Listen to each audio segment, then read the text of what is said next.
I was born and raised in Detroit. I love my city. I adore all the growth and the architecture and all the amazing things we've accomplished, whether it be Motown or the automotive industry.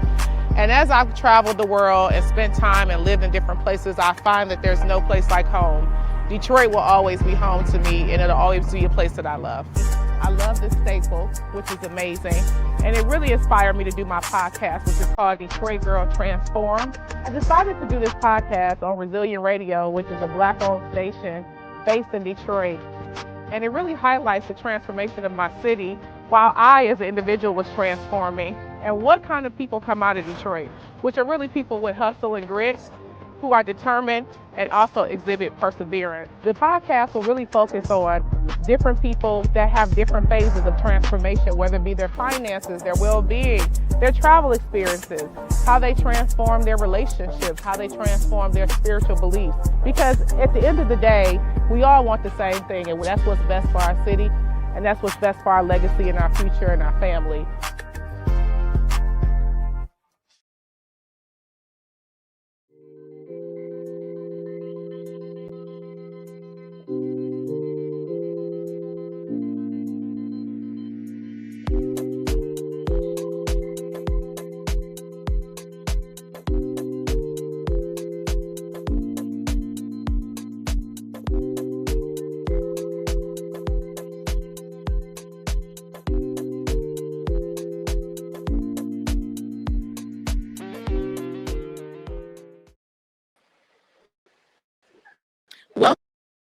Welcome to another episode of Detroit Girl Transform. I'm your host and your favorite transformation coach, Tony Carter.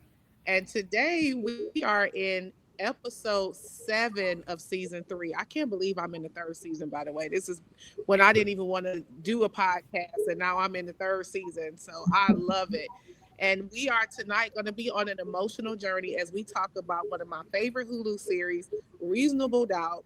And we're going to break down season 3, which has a lot of twists and turns, had our edges snatched.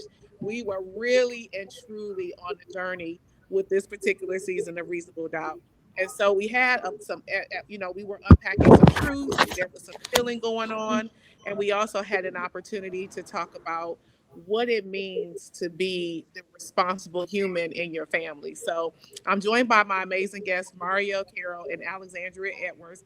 And tonight we're going to spill the tea. So quick spoiler alert. If you have not seen season 3, don't watch this episode, because we are going to spoil it for you and talk about the entire season from end to end. So if you haven't caught up on it, make sure you catch up on it. But you can still catch up on it with us, and we'll get you enlightened really quickly and fast track you through season 3. So before we dive into that, let's check out the trailer for Reasonable Doubt season 3.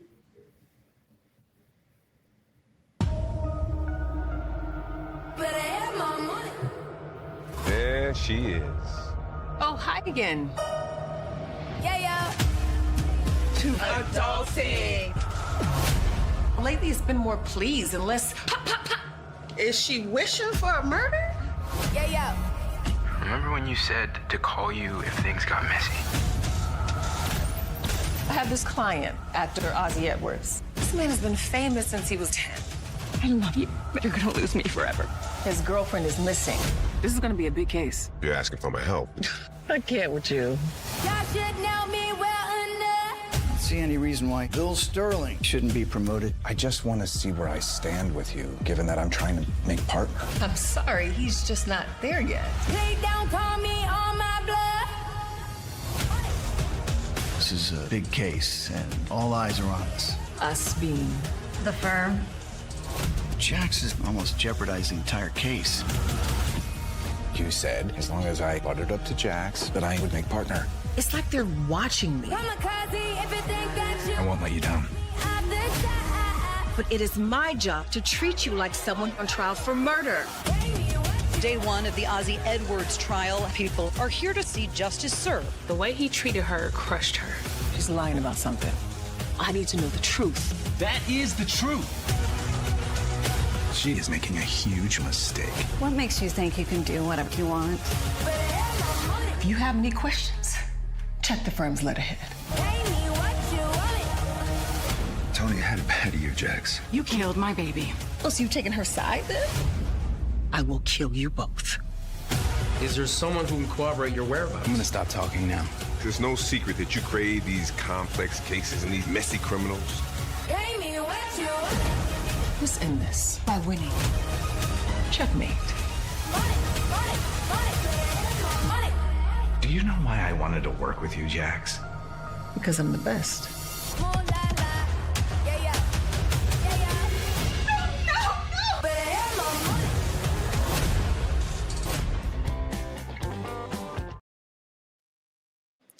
Woo, that overwhelmed me just watching the trailer. So again, spoiler alert, if you haven't seen it, we're gonna get into the whole season. But I'm telling you that trailer took me down memory lane. I was almost triggered just from the trailer. But let's get into it. But before we get into the conversation about Reasonable Doubt season 3, let's get to know our guests. So we'll start with ladies first. Alexandria, tell us a little bit about who you are, what brings you joy, and what where you're from and what you do professionally.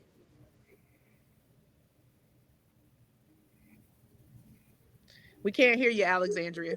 Sorry.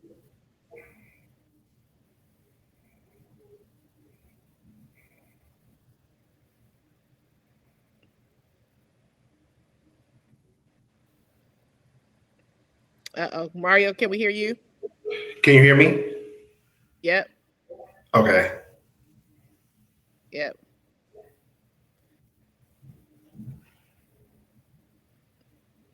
Did you mute yourself, Alexandria? Okay, can you hear me now? Yep. There you go. Okay. All right. So, hey everyone, my name is Dr. Alexandria Edwards. I'm originally from Miami, Florida, but I am now currently in DC, a DC transplant. Some things that bring me joy are definitely travel and spa days. Love a spa day. And how did I get into watching Reasonable Doubt? Hulu subscriber, and I saw a new show with Black people on it, and I was like, oh, let me see what this is. And I've been hooked ever since. So you rooting for everybody black? All the time, 100%. All the time. All right, Mario. Hello, everybody. My name is Mario Carroll. Originally I was born in Temple, Texas, but I grew up in the DMV area. Both of my parents were military, so I'm a military brat. I am a flight attendant for Southwest Airlines, 21 years now. I got into the show by my niece. My niece actually, she was like, "Uncle, you need to get into this show. It's juicy." So episode 1, I was hooked, and I just couldn't let it go. Couldn't let it go. Couldn't And let I it go. think I think my bonus mom was watching it, and she was like, let me get, I need your Hulu access so I can watch Reasonable Doubt. I'm like, oh, okay. And so I was intrigued by it. To your point, I watched one episode, and next thing I'm in all the way, like just completely invested. And so, Alexandria, we can definitely attest to you loving spa days, because I think when we went on that cruise together, she went to the spa every day. So, Yes. so we can confirm what brings you joy. Mario, what brings you joy? Traveling, happiness. My happiness and my joy comes from friends, traveling with friends and family. Hence the job for 21 years. I just love it. No word. And yes. And by the way, this is live, so it's okay if we have any kind of challenges. That's what I love about a podcast, is this is real life, right? So sometimes the TV go off, sometimes the sound go off, the lights go off. So it's all to the good. We gonna have a good time, and we gonna definitely get some laughs in. So now that we've got to know both of you, we talked a little bit about what pulled you into Reasonable Doubt. So it was your niece, and then Alexandria, you was just perusing Hulu and was like, okay, it's a show with black people. For me, they were very attractive black people, so that's that's also a plus for me. So I'm like, okay, I'm a little eye candy. When Morris Chestnut came in the second season, I was That was it. How does that man? He just stopped aging, like completely stopped. He said, "Nope, not gonna do it anymore." Definitely a vampire. Definitely a vampire. Aging backwards, he looks amazing. And I'm just like, how? And they continue to have more and more attractive every season. It's just like, who else can we get on here where you are like, salivating at the screen? So yeah, I love that. So let's talk a little bit about the main character. We'll start with him first, Ozzy. Such a layered character. So I'll start with you, Mario. How would you describe Ozzy, and then Alexandra, how would you describe him for this season? Because he was the main character. Ooh, layers I know. upon layers. What I can say with that whole situation is it's really he's there's so many dynamics to Ozzy. Hmm. I think confused. I think he's that young man trapped in a grown man's body. A lot of adults go through that, and they're not willing to share that. They don't know what's really happening in the process, but it's so many layers to Ozzy. It blew my mind. Like it blew my mind as things began to unfold. Yeah, I agree. Alexandra, what do you think? What was your thoughts on Ozzy as the main I character for agree this with season? Mario. The layers. He was an onion, the layers. So I think also he's also just tragic. It's actually a tragedy. We know from real Hmm. life how much child stars go through growing up in the industry and all that pressure that Yes. them, and usually the ones that make it make it out normal, if there is a normal, are the ones that have the support of their family. And in Ozzy's case, it was tragic because his family were the one preying on him. Like he didn't have that support. They were the ones putting him in danger and at risk. So he was going through all that pressure of being a childhood star and being in the entertainment industry, and he didn't really have much in his corner. So that was just, unfortunate, tragic situation all around. And I find with people, especially when they become famous, I find it quite concerning when everyone can't point to like what I knew what Ozzy's role was and what he did to contribute to the family. But I'm like, mom, dad, sister, what are y'all dreams? Because everybody can't be depending on this man to make the next movie, to make the next big hit. That's first of all an insane amount of pressure of carrying your family on your back like that. And I always look at, and I've always seen this with famous people, like when you see a bunch of people living in their house, and that won't be me. Like I'm gonna be like, okay, I'm gonna give y'all a position or a role, but everybody gonna have their own thing going on because I can't have everybody's identity being woven into my life. It just doesn't work that way, and it just really seemed like he was under a lot of pressure there. Then he was dealing with an interracial marriage, and clearly relationship. He wanted to marry her, and his family was like, his mama was looking like over my dead body. Like that girlfriend, and the girlfriend actually was the one calling out the toxicity of the family. So they like, Correct. okay, we don't want to hear this from you. You the problem. And then there's just this complication that I've seen with in the industry, and we're going to get a little bit more into detail with it with predators with child stars, right? This is a real thing. Like if anybody's seen the Nickelodeon special, I mean, it is just very sad. You can't even leave your kid alone with somebody for 5 minutes. And it just really makes me sad because I think that they did such a good job of really depicting what Hollywood looks like. And also, there's a very low probability that child stars go on to be successful adult stars. It's like a less than like 15%. So even him still continuing to do that, but never really being able to live the life for himself, I think turned him to drugs and substance abuse and all these different things because he was just kind of drowning and trying to figure it out. So we'll talk a little bit about some of the additional complications with him. But let's talk about. I think we kind of led into this the dynamics of his family, right? The relationship with his mom, his dad, his sister, complicated. What relationship stood out to you, Alexandria, as far as the complications of the relationship with Ozzy and his immediate family? All of them, they were all a mess. And the way that it was written, the show, it just had like you can never get. It kept you guessing, like who is the one that's really causing this man these problems? Because every episode it was something different. Like they uncovered something else that this person did this, then the sister, then the mom. I was shocked by it all, like because I can imagine being in a family and everybody is self-serving, has their own self-interest when it comes to you, and you can't really be sure that anyone actually has your back in your own family. Like it's always a double sword. Like they're, want you to succeed, but only for their benefit. So it was just a lot. I couldn't make heads or tails of it. I never knew who to trust. I think the sister, though, the way they kind of set her up, she kind of shocked me the most because they made it seem like, she was the one that was giving him the drugs, and it was a lot. It's like, oh my gosh. But definitely at the end, dad was the main one. It's still kind of up in the air. What's up with the dad? I don't even know. I don't know what it was. A family therapist, and I knew it was gonna be strange with this family when he was only person he trusted was Jax, an attorney he met like 5 minutes ago, and he like, Right. I'm like, what about? Wait a minute, you've been knowing your mom and daddy your whole life, but that's what I was like. We got some more layers to this. Mario, what do you think about the dynamics with him and his family? Ooh, honestly, I think if we want to be honest and open, there are a lot of people who are dealing with that just in regular living.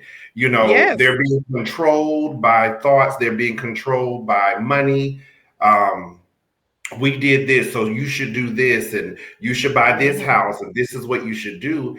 People are being controlled to this day, and they just see it as, well, my parents did it, so I'm going to follow suit. You have your own thought process, your own mind, but a lot of people, again, are trapped in adult bodies from unhealed trauma as youth. So you have little boys and little girls trapped in big boys, big girl, grown men, grown women bodies, and they're still being controlled, whether it's at work, whether it's at home, and it's to piggyback on what Alexandria said, it's sad. It's really like disheartening that you still have things like this going on. The dad, totally just wow. The mama, ooh, Jesus. Let me tell you something. I thank God for mine.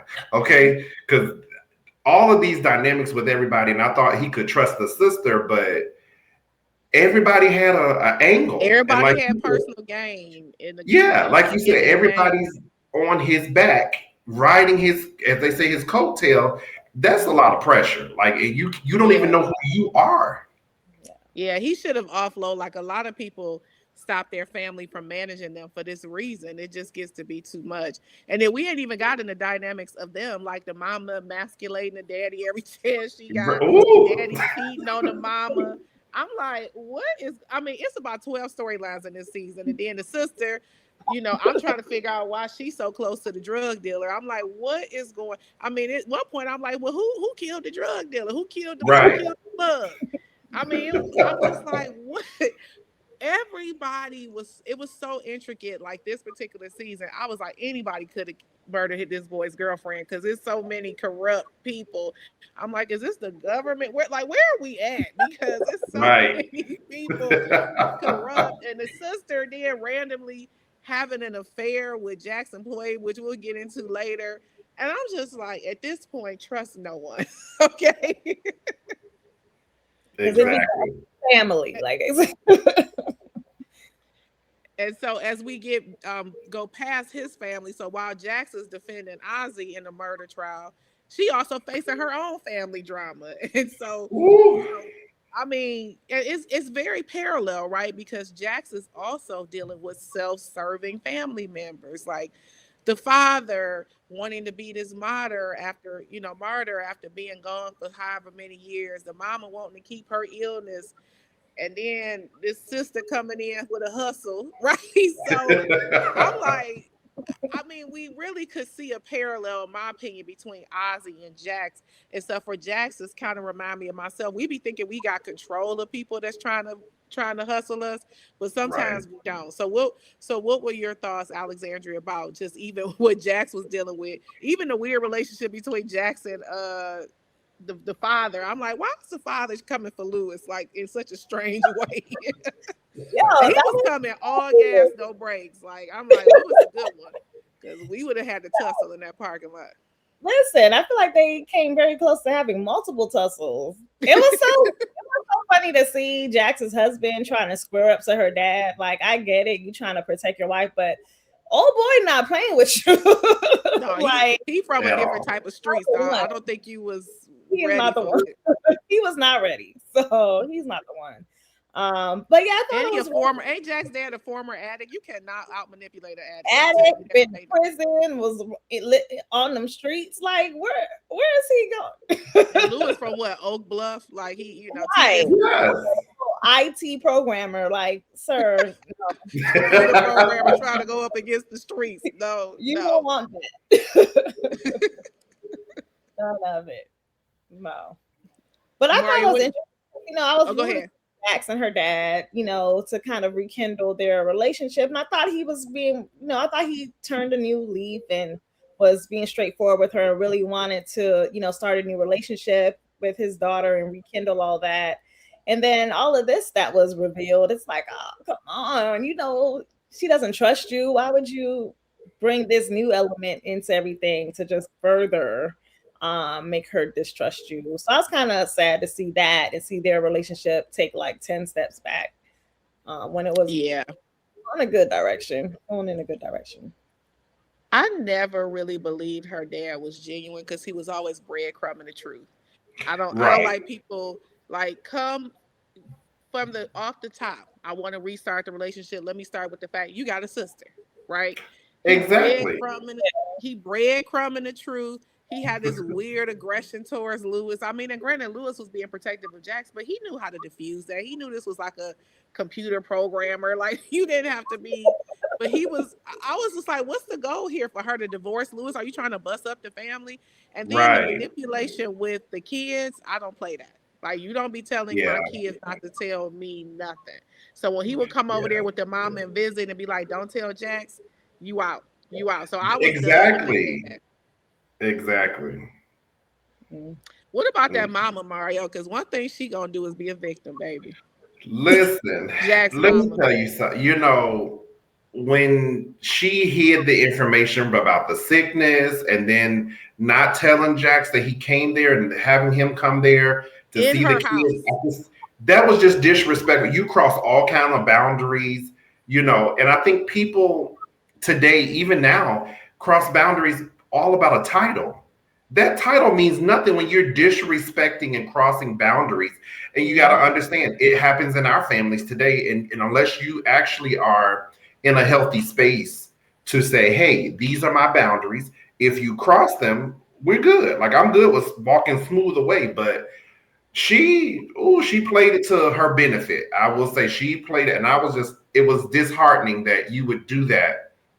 It's one thing in your own home, but to do it in her house, their house, have somebody in my house that I don't fool with. Yes, like it was just disheartening, and it's like, hey, these things happen, but a conversation is a conversation, and you have some people who they just break boundaries, and you have to be ready to accept the consequences what comes with breaking boundaries. Yeah, I feel like our family is repeated offenders of breaking boundaries. I mean, they're habitual offenders. Like, you know, I mean, because with friends, you know, we're not putting up with that. Like, I'll never have to see you again. But then I go see your mama, you know. Right. You know, I don't know. Oprah got this thing about no contact. So I don't know.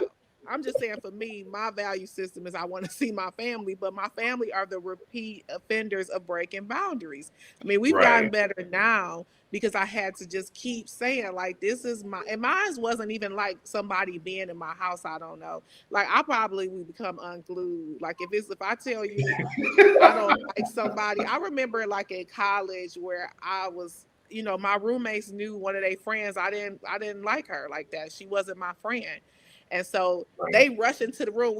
I remember this like it was yesterday. We had went to the Delta ball. I wasn't a Delta at the time, but I wanted to be a Delta, so I had to be on my best behavior, right? So they rushing back to the room. I'm like, what they rushing back to the room for? They done let this girl, they done went in my closet and gave a girl that I don't like my purse to wear. Let me tell you something. Everybody should have been on the first 48. Like, I was so mad. They should have discovered everybody. It's because I was just like, this is such a violation and a boundary that should not have been broken. A, I don't like the girl. B, you have no right to borrow my stuff. And then one of my, you know, and again, we dealing with kids, right? So one of my roommates like, I mean, if we would have asked you, you would have said no. I'm like, yeah. Exactly. Yeah, because I don't like her. Next question. But like, let me just say, it was very uncomfortable for them to live with me after that because I just, you know, my anger will come through my pores. You know what I'm saying? And so the Yeah. look of fear that she had trying to, because she was rushing trying to get that purse back, and I saw her doing it. So it's like, but then if I, if I slap everybody in the room, now I'm getting kicked out of college. So it's like, you gotta have, so people need to have boundaries, and it just be people that's the closest to you that actually Yeah. violate it. Now, me and the girl actually end up being close, and she was one of my sorority sisters. But like at the end of the day, I didn't like her in '98. That's it. So, but it's like I feel like the people closest to you do it. And the thing about Jack's mother specifically, I cannot be friends with male centered women. Like Yeah. everything she do, she is a male centered woman, right? So she Absolutely. was loving the attention from Jack's deadbeat daddy, who'd have left her and Jax to fend for themselves. But her abusive husband, who was a sexual predator, died. So now she on to the next fool. So I can't be friends with male centered women, right? Because Yeah. that's exactly what Jack's mother is. Everything she does is for attention from a man. And that just is not a person that I can align myself with. So I agree. yeah. I Yeah, so agree. that's my opinion. Obviously, I have a very strong opinion about this specifically for you. Maybe I'm a little triggered by the boundaries piece. And definitely don't have nobody in my house that I don't like. But I think it's what I love about Reasonable Doubt is we all can relate. There were so Yeah. many different scenarios where we all were like, "Oh my goodness, I could see this happening with my friends, with my family." So all right, well, we getting into it, but now we have to pay the bills. So we're going to Okay. take a quick commercial break, and I want to give a shout out to Potty Products. They have been on this transformation journey with me since day one. And so if you want to be a sponsor in any capacity, whether it be advertisement, commercials, be a part of this transformation journey, make sure you contact me at dgt313podcast@gmail.com. Again, that's dgt podcast@gmail.com. And so now for a commercial break.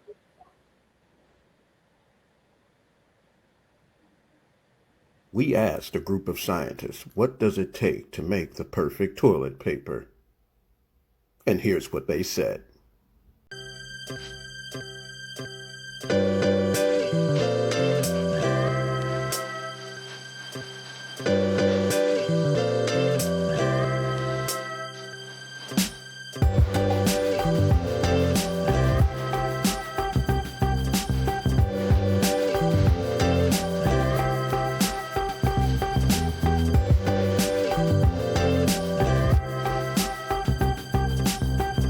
That's right.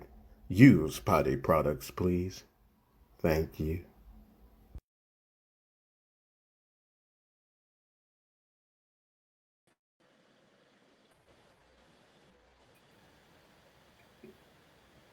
Welcome back to season 3 of Detroit Girl Transform. I'm your host and favorite Detroit girlie, Tony Carter, and I am here with Mario and Alexandria, and we are breaking down one of the most exciting yet triggering seasons of Reasonable Doubt, season 3 on Hulu.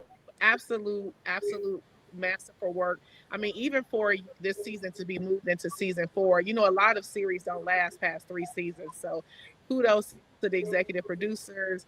I talked about this in season 1. That Reasonable Doubt is actually a dedication and homage to Jay Z's Reasonable Doubt album. Some of the episodes were named after some of the Jay Z songs, and so it's just really the intersection of hip hop and the legal industry, which I mean, a lot of times there is some intersections, but I love the fact that it's very poetic and we have very talented writers who are bringing Black people into a different light. We have a Black woman who is a defense attorney doing an amazing job as a partner in a law firm. We have her husband who's a computer programmer, very successful family in California, just navigating life and navigating everyday challenges. So let's get back into it. Let's talk about some of these standout characters for season 3. We're gonna start with my Detroit girlie, Cash Doll Al. Listen, Detroit girls stand up for Cash Doll. You cannot talk about her. We will not tolerate it. We love Cash Ooh. Doll. And I don't even listen to that kind of rap, but I listen to her rap, okay? So she was on here as the Ozzy's girlfriend's assistant, and she was out here getting justice for her boss. Okay, and then we have Wendy, my boyfriend from Power, Tommy Joseph Sikora, who was Come on, the Tommy. attorney who was jockeying for a position and partner. I love it because that's the politics and corporate war. And then, my lover, my everything, Morris Chestnut, reoccurring role. I mean, just breathtaking. So, what do you guys think about these standout, specific guests for this season? And Alexandra, I'll start with you. What do you think about some of the new characters or reoccurring characters? I think Cash Doll did really great. I don't know if it's her first time acting, but she did really, really good. And so I don't know. Don't take away my black card. I've never seen Power, so I didn't know this guy. But to me, he just freaked me out because he always is giving like serial killer. Like his face was always so like expressionless in a way. He just looked like a serial killer to me. I'm like, who is this man? I'm sorry. Did you say you never saw Power? No. No.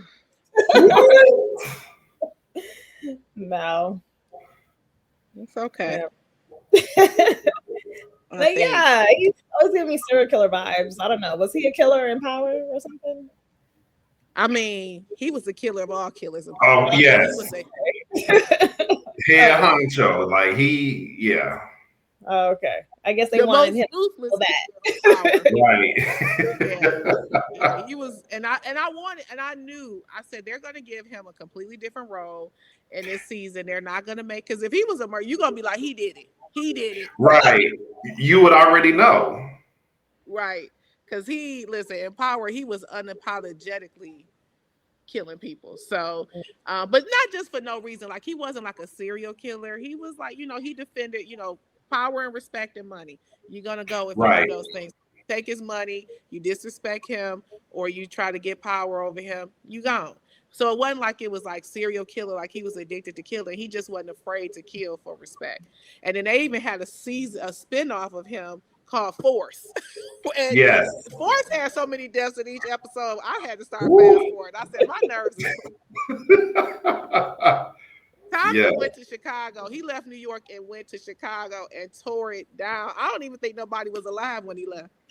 No, at all. Nobody. He done killed the mob. He done penetrated air. Because the thing about Tommy, he not gonna just be a drug dealer. He want to be the number one drug dealer. Right. So I agree with Alexandria on his character. Here was a little bit stoic. I'm like, is he gonna kill somebody? Why is he so, robot, automated? But when you think about people who are trying to make partner and they're not being their authentic self and they're a shell of themselves in this corporate environment, sometimes they do come across like how Tommy was coming across. Like, I want to be this way with these people. I want to be that way with that person. That's why, listen, I'm being my authentic self. Like, take me or not, because that performative stuff, I'm gonna probably retire in my 50s because I'm not gonna be able to do it in corporate America. But he does remind me of people who can be a little bit socially awkward because they're so focused on this goal of power and getting his partner. And I think towards the middle, he started to realize that Jax was actually very talented and the partners were playing him. So he was kind of participating in the good old boy game, and he didn't realize, I don't know if I really want to be in that. Mm-hmm. Mario, what do you think about Cash Doll or Morris Chestnut? Oh, go ahead, Alexandria. Oh, I was saying, wasn't that other girl a guest? What's her name? Lauren Harvey? Lori? Was Lori Harvey on there? Wasn't she the sister? Who was the sister? I don't think that was Lori Harvey. That wasn't Lori Harvey. Because she would have blew her Instagram up talking about she was that wasn't Lori Harvey. They might have favored each other, but that wasn't Lori Harvey. Oh, okay. Because we would have heard about it. She'd have shoved it down our throat. Yeah. Like, oh, I am on Hulu. Steve Harvey been talking about it on Family Feud, child. Okay. Yes. No, that wasn't Lori Harvey. Mario, what'd you think about the standout characters? I think they played him well. Seeing Tommy, in that different role, seeing him in that role, I was like, okay, like you said, that good old boy role. And I think he started to realize that, hey, this is the moneymaker. Like, this is you're upset, and this is just my opinion. This powerful black woman is bringing this company money, clientele, top-notch clientele, and here you are trying to come in, and you are being used to sidetrack her. To, like, her name is on the building. Like she said, the letterheading. Like, check the company's letterhead. Like, I'm running this. And Morris, when they brought him back, ooh, baby, I just thought that was just messy, messy, messy, messy. So I was waiting to see if they were going to rekindle or if it was just going to be totally professional. I'm expecting a little bit more juiciness from that, but we'll see what happens with that. Well, Morris had fell in love with somebody at the end of the last season, so I guess he was being faithful. And then he decided not to be a homewrecker. Good, he needs it. But you can tell that there's tension. You can tell that there was still some kind of tension there. So when you have that in that workplace, that's a little spicy, a little caliente. Yeah. Now, especially with two good-looking people. I just Googled it and it said that was Lori Harvey. What? Yes. Are you the sister? Yes. Oh, I had corrected. Well, okay. I remember there being like talk about her and people saying like, she's just too, like, she can't be a hood rat. Like, she doesn't fit the role. And I felt like watching her, I'm like, who is this person? Like, she was trying to be the hustler hood person, but it wasn't really believable because, like, she's a little too polished. Like, you can't.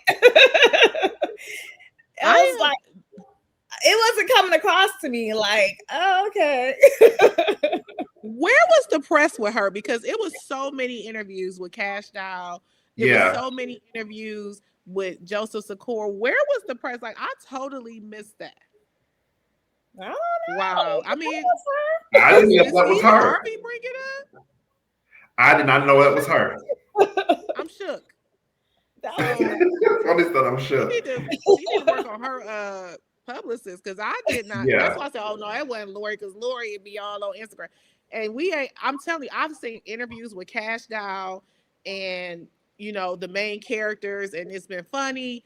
And so it's like to see that Lori, because Cash Doll had lesser of a role than Lori Harvey. Right. And the sister had an affair the whole season. Hello. she was the main part of his life. She was, we didn't know if she was giving him the drugs or not. Right. She had some kind of weird relationship with the drug dealer. So she had a lot of layers to her. So I totally missed it. That was Lori Harvey. So thank you for that correction. Because I was like, oh no, that wasn't her. Steve would have been talking about that on Family Feud. Yeah, she was Jax's sister, the strange sister. Oh, Jax's sister, her. Not okay. Sister. Yeah. Okay. Well, she probably would do no press. That was very limited. Okay. Yeah. Okay, because I was like, Ozzy's sister. Oh yeah, Jack's sister. See, and I don't even remember that. So yeah, that was limited press. So yeah. So she was a little. I think the daddy scenes. I think in the season, probably like 2 scenes, maybe. Yeah, I think the daddy's shadiness. She's not gonna play no hood scammer. Yeah, the daddy's shadiness overpowered her. Because she's just too polished. Like, it didn't come across like. Yeah, like, she didn't even look like she was struggling, but she didn't. Like, she didn't. They tried to make her look like it, I guess, with the clothes, and it was just like, what? Obviously, it didn't sell. You're not in these streets. I was like, I thought you were talking about Ozzy's sister, but you talking about Jack's sister. Like, no, she didn't even look like what they were saying. So I agree with that. Like, she's never been in the streets. Nobody. And like Mario said, the daddy shadiness overpowered the whole episode because he was so shady we couldn't even see. Yeah. She's in the background.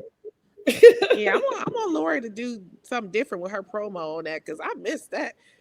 All right, and then the other thing I want to just call out real quick before we get on from Joseph Secor's character, what was his name on there? See, I keep calling him Tommy. Oh my goodness, what was his name? We'll come back to it. It'll come to us. But we have to learn when we want success at what cost. He literally lost his whole family. His wife done left. Yes. and he's still trying to get partner because she was like, you're not taking into consideration my career, you're not balancing the kids. And so it's like you have to be careful when you're cloud chasing or chasing specific positions, because when it's all said and done, you want to be able to come home to the people that you love. So I think that was a really good message for us to kind of gain from that kind of scenario. So okay, well, let's now we get into it. Let's get on to Jack's employee Daniel and the defendant's sister. Do you think they crossed some boundaries with that little tryst? Because I'm like, are you investigating her? Are you in love with her? What's happening?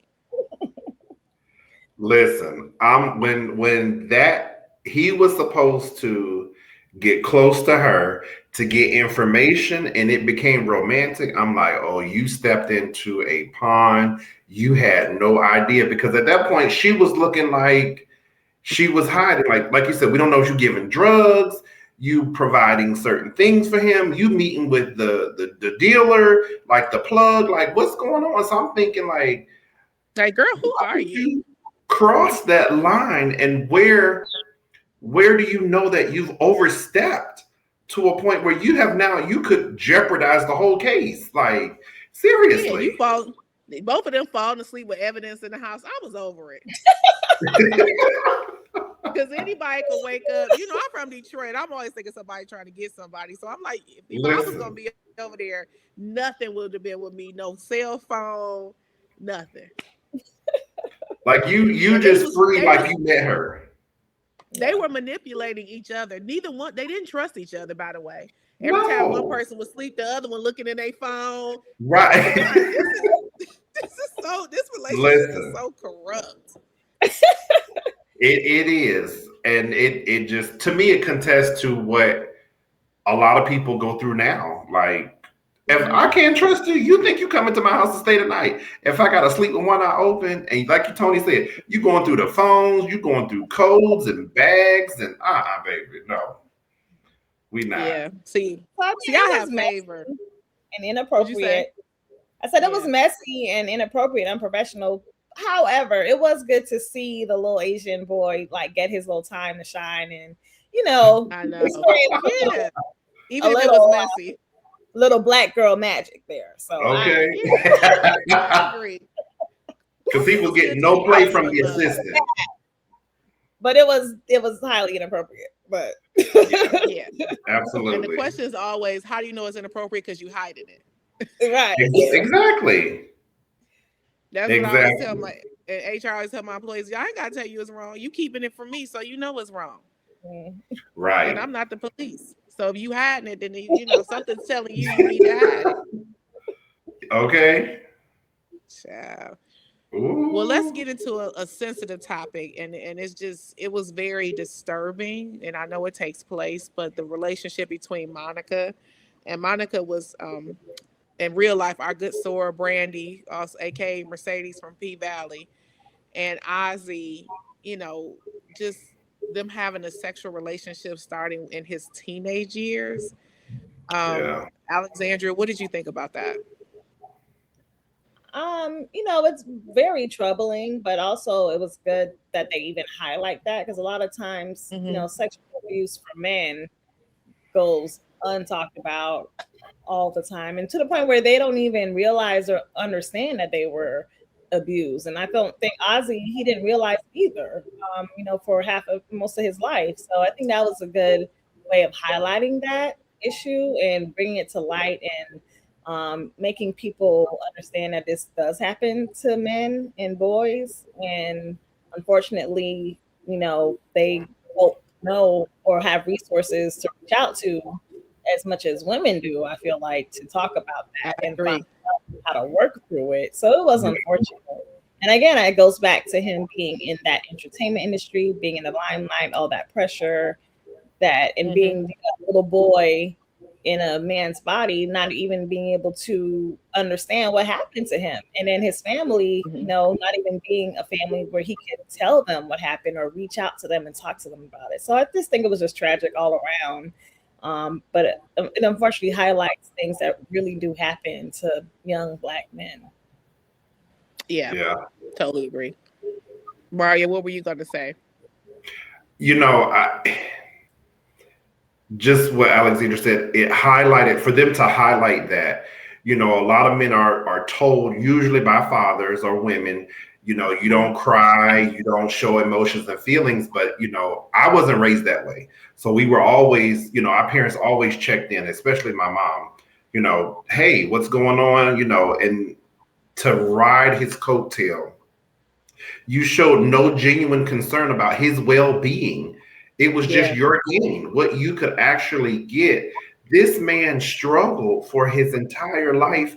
And like Alexander said, he wasn't aware that he was committing, that a crime was being committed on him. He had no idea he was being raped, that this was something that it was awful, it was wrong. No, some people champion and say, hey, oh, you welcome to manhood, and you're supposed to. I'm like, no, you took someone's innocence, and it just, you had again, no right.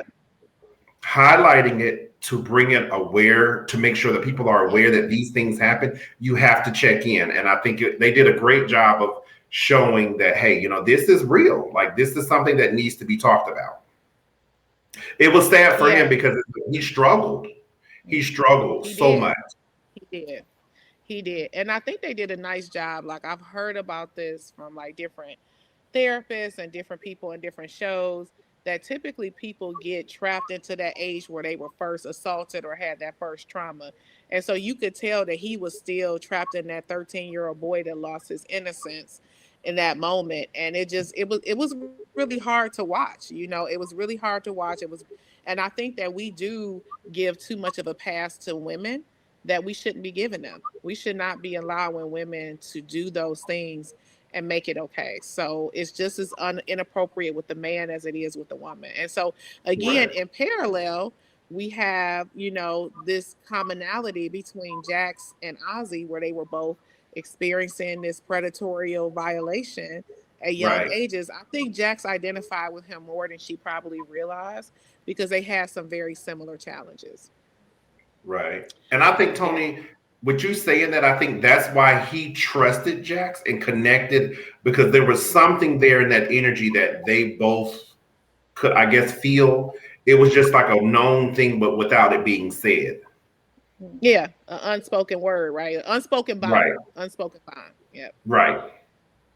Yeah. So, coming to the outcome of the not guilty verdict for Ozzy, were you guys surprised at who actually killed his girlfriend? And then also, just kind of what were your thoughts about the end of him actually coming to the conclusion after being not guilty and then ending his own life? Alexandria, what did you think of that? The not guilty verdict and him just eventually just killing himself, which was so sad. Yeah. Well, I was very happy for the not guilty, because he didn't deserve that. After seeing his life unfold and everything that he's been through, and understanding how he got there, I was definitely happy for the not guilty. And then seeing who really did it, that was because it was his dad, right? Was it his dad? Yeah. Yeah, it was his dad, but it was so many people that drugged that body, you can't even remember. I know. Baby, it was so many hits on that lady. Don't so ever many let me get to the point where so many people want to hit kill me. I Yeah. got confused. I'm like, was it the mama? The dad? Was too many hits on that body. Yeah. And then again, it was very, Ozzy was just, his whole life was just tragic, and it was unfortunate that it ended in tragedy as well. But at least, he was just a tortured soul. He was tortured. Yeah, I was wondering if now he felt free. He ain't responsible for nobody. Like get some freedom and peace, because I don't think he was ever going to get it alive, dealing with the family that he had, that he was given. So in a way it's tragic and sad, but in a way it's also like he is at peace. Yeah. Daria, what were your thoughts? Similar to Alexandria, just yes. I just, to live a life and not be able to enjoy the fruits of your own labor, not being able to be your true self, love who you want to love, that has to be difficult. And like you both said, to be free and not have the person that you love and pour your heart into, all because of a parent or someone else. It's sad, but I'm glad he was able to be free and get that freedom. It's just sad that how he he became unalive. So Yeah. Yeah. Totally agree with both of you. I think it was very sad, and I just think that it also brings awareness when you put too much pressure and too much weight on somebody who's already in crisis, who's dealing with trauma. You have to be careful because they may just not want to be here. And so we all had this sense of relief when we found out who actually killed his girlfriend. But think about where right, he's at without his life partner. He's got this going on with the family. It has been brought to light about his sexual assault, and that brings a bit of embarrassment that he didn't really want. So he just was dealing with a combination of things. So it just made me sad how it ended.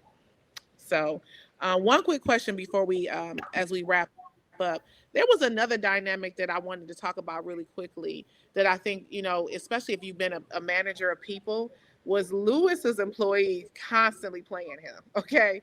And ooh, Lewis is a common, by the way, with me being in HR for a long time, I have cannot tell you how many leaders have this employee who is underperforming, but they see themselves in them. They want to mentor them. They want to save them.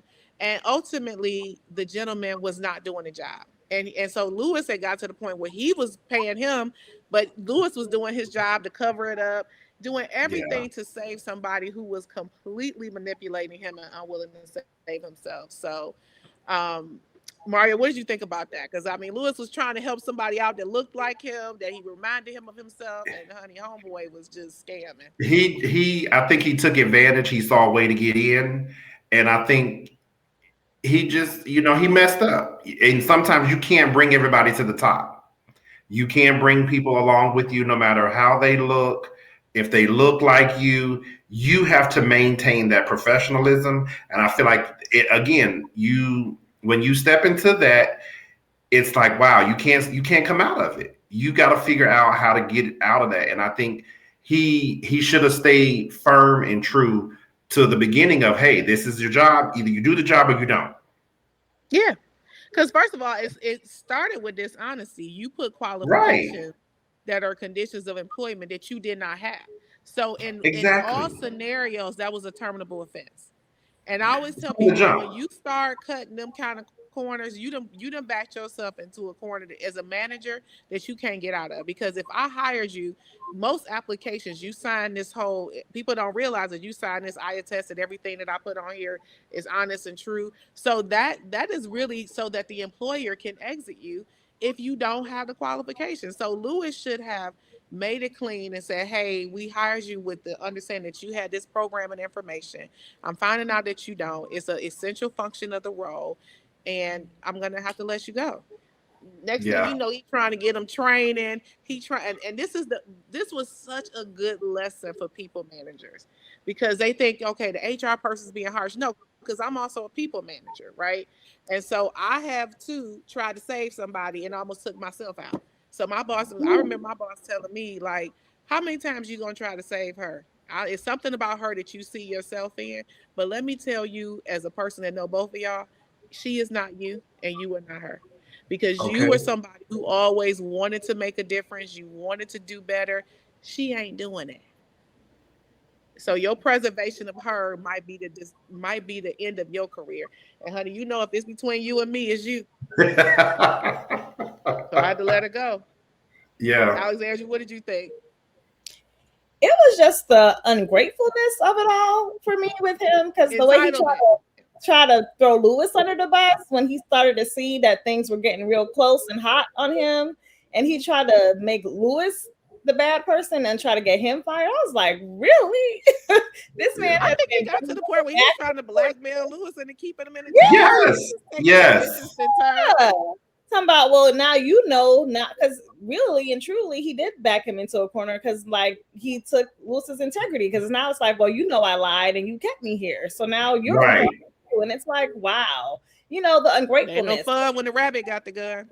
Okay. Terrible. I, But I do agree with Tony. Like once he first got wind that he lied on that application and he didn't have the skills, he should have just cut it then. I do see where he would want to give him a chance, and especially after he gave him the chance to learn the programs and he still wasn't doing it, then oh no, you definitely were going to go, because you're not supposed to be here. You lied. You try to give him the time to catch up and learn this, and you still not taking it seriously. Definitely, you have to go. But it was just him being so professional. Right. I guarantee you, they didn't do a good. He was too comfortable with it. He was too comfortable with it. I think they didn't do a good reference check, because when I've noticed what behavior wise, I have to deal with people and they different personalities and behaviors, right? When I see somebody very comfortable with being dishonest, that lets me know they've been doing it a long time. They've been living in that thread for a long time. So I'm gonna manage that person very differently than a person who seems very uneasy about it, felt guilty about it, couldn't sleep at night. That's a person that I might be like, okay, they made a mistake. But when he was so comfortable with it, I guarantee you he's done it at other jobs.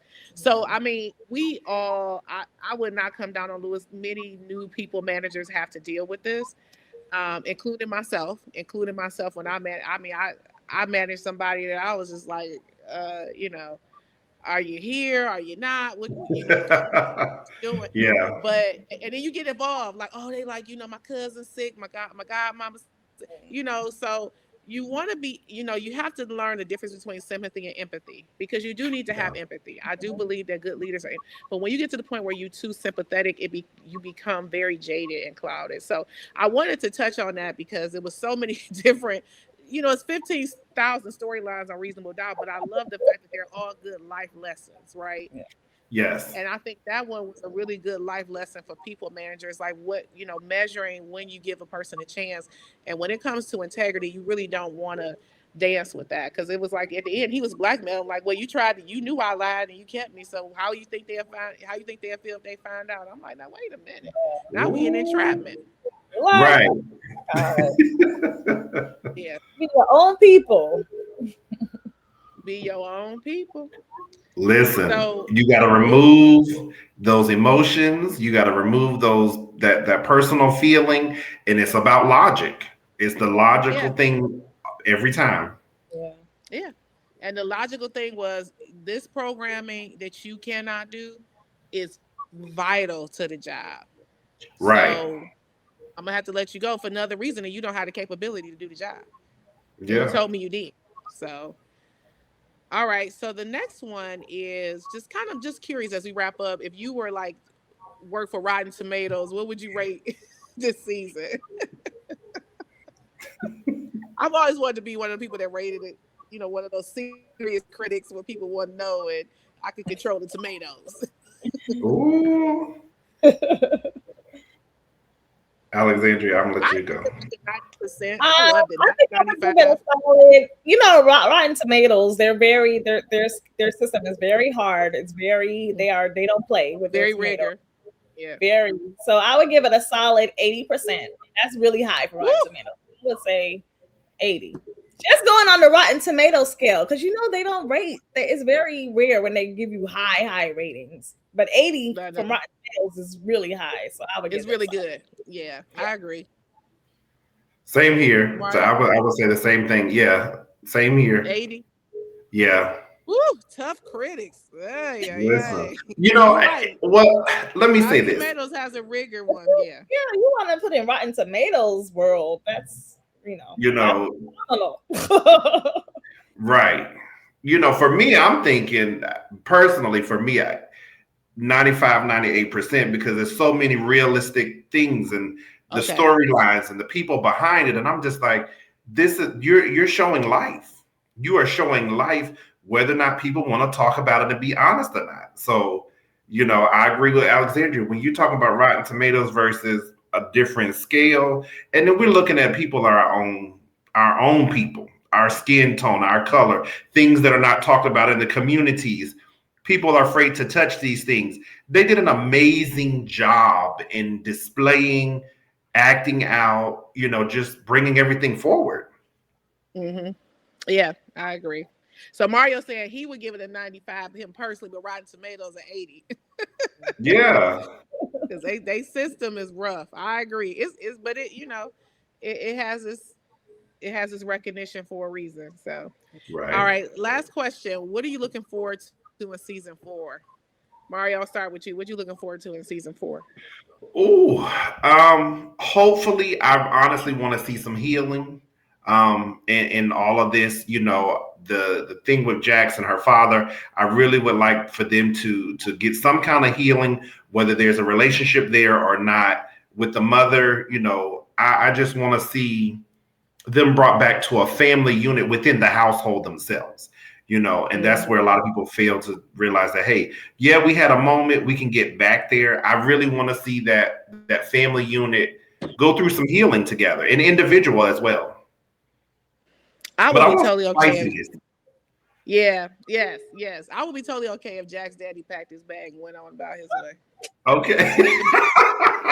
Went on back to the streets. The streets is calling him because Yeah, he is a con. I know a he con when I is. see. But I you're think the right, sister's Mario. going to help with that, Tony. I Yeah, think that yeah. sister coming forward going to help with that. But we all deserve grace, and so your recommendation is nice, right? And so if he Yes. can turn his life around, God can do it. He can do it. Okay. Alexandra, what are you looking forward to in the next season? I agree with Mario. I definitely want to see that family unit get some healing and for them to come together closer, be a stronger unit. And I'm definitely excited to see Jax be on her own with her own law firm and just do it Absolutely.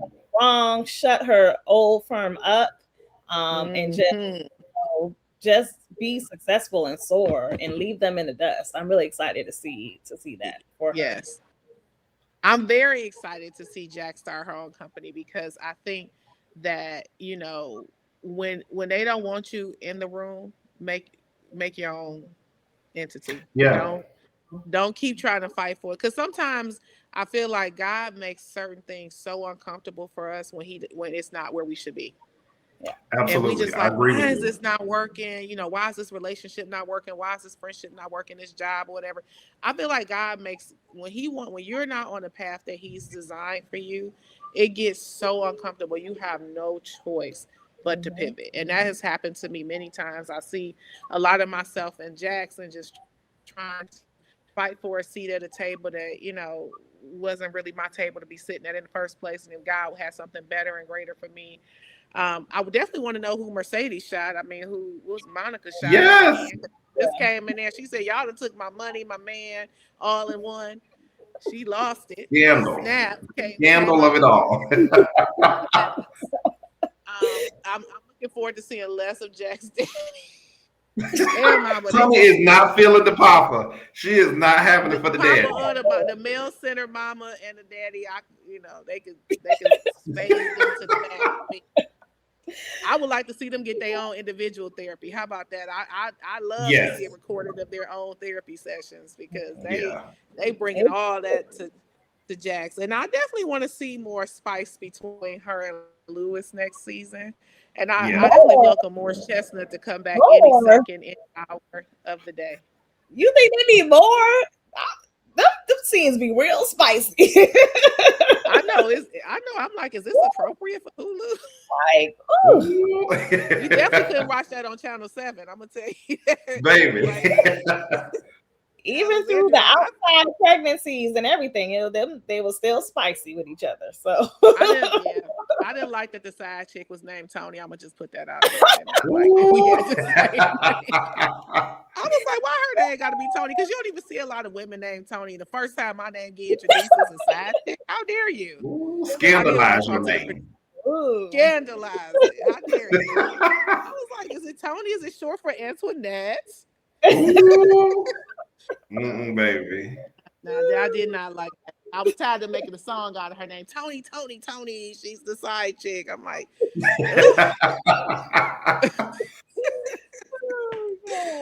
well, we had a time. It just snatched. We just, but it was such an amazing season. I could not have recapped this episode with two better people than the two of you because we definitely were on the edge of our seat. And I'm excited to see season 4 of Reasonable Doubt. Hopefully, y'all will come back and spill the tea with me. Yes, I look forward to it. Yes. So thank you, Alexandria Mario, for joining me. And thank you to my lovely audience for being a part of this conversation. Make sure that you like, subscribe, and also comment on this episode on our YouTube channel. You can check us out every Tuesday at 9 p.m. Eastern Standard Time on the Resilient Radio stream. Make sure that you continue to evolve and stay empowered. Transformation is not just about your healing, it's also about your state of mind, and it's also about having fun. As you can see, we talked about the transformative experiences and justice today, but we also had a lot of fun doing it. So I am your host, Tony Carter. I'll see you next Tuesday at 9 p.m. Eastern Standard Time. And again, thank you for tuning in. It's transformation time, baby. Talk to you soon. Bye. Bye.